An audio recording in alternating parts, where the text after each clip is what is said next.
Tonight, our guest is Steve Quayle. I'll call him survivalist. There's so much to talk with Steve Quayle about tonight that I'm going to divide tonight's program up with him in various segments because their topics are just absolutely riveting. In a moment when we come back, we're going to talk about the possibility of a real or faked alien invasion, also get his take on his new book called Return of the Long Walkers, which ties his research into the Genesis 6 giants. Next hour, we'll talk about Stephen's true fear, his real concern about World War III. Steve Quayle, he's done a number of incredible research books, including his latest, Return of the Long Walkers. He has written books on bioterrorism, and he continues to warn the public about the dangers of all of these areas tonight, Steve Quayle. Stephen, my friend, how are you? Good evening, George. I'm well, thank you. It's going to be nice to talk about so many varied subjects. Gosh, you've been doing your homework, my friend. Well, I have, and just the whole alien card now is coming out. Obviously the statements from the Vatican preparing people for the eventual encounter with aliens, the wars in the heavens, so to speak, people seeing triangular-shaped craft all over the world. You know, George, it used to be random sightings, and the UFO guys would have to run down every sighting, and now there are so many sightings and so many credible sightings that it's very hard for the powers that be to deny it, and I believe they're getting ready to stage and use the alien information to benefit the one-world government by obviously keeping information from not only the American people but the people of the world.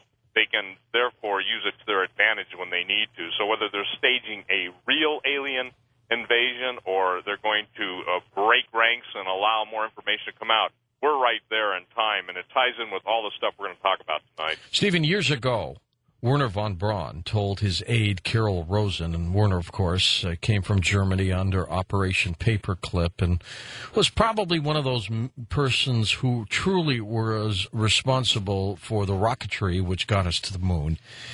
He told her to be ready one day for a faked alien invasion that will see this planet become a one-world government, that will see this planet push more toward a military rule and leadership. And, you know, he might not be wrong.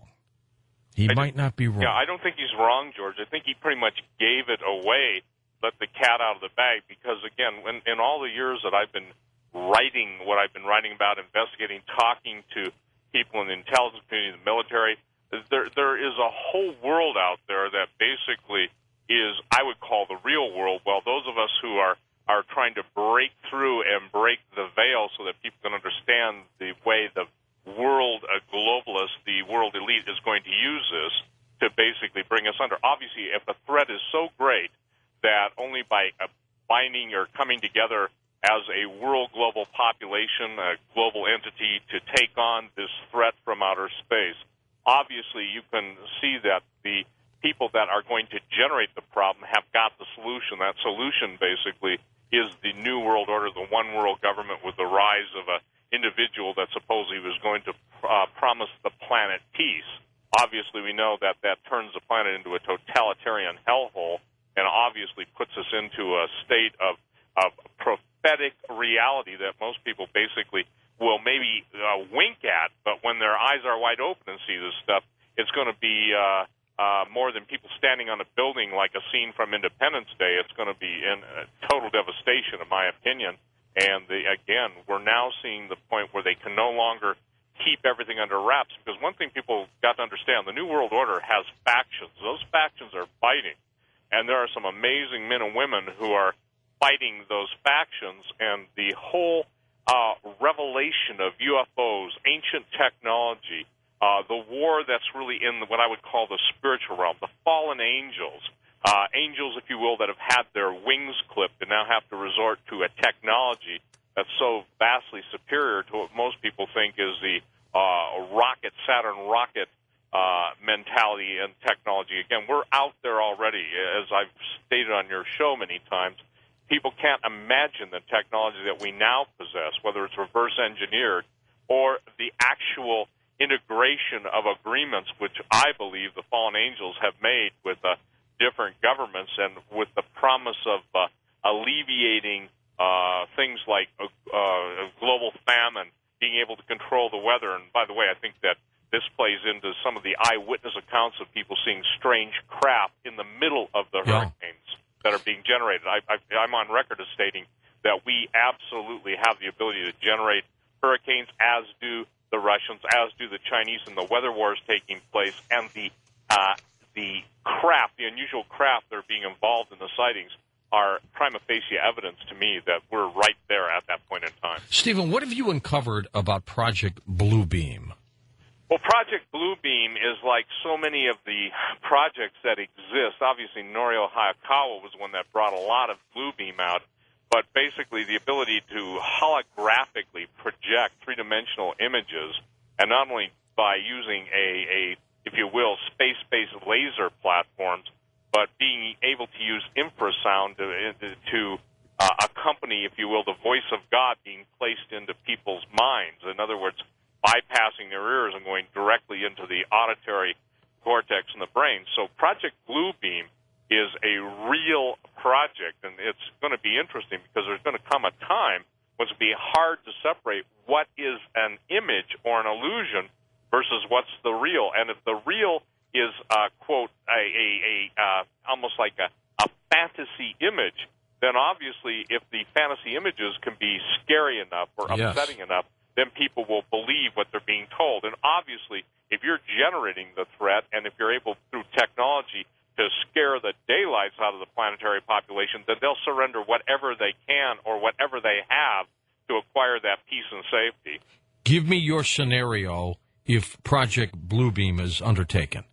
Well, first of all, I think that we would have worldwide sightings, and we would be hearing that the United Nations is having emergency sessions. I mean, this is scripted in so many of the science fiction movies, George. It sure is. Yeah, I mean, seriously, my position is simply that science fiction movies were leaked. A lot of the real information was leaked to Hollywood. Sounds like Independence Day, doesn't it? Absolutely. And then by leaking the information to Hollywood and different studios, and the tie-in between, for instance, Gene Roddenberry. Gene Roddenberry, the originator of Star Trek, for example, was very, very tight with the Central Intelligence Agency.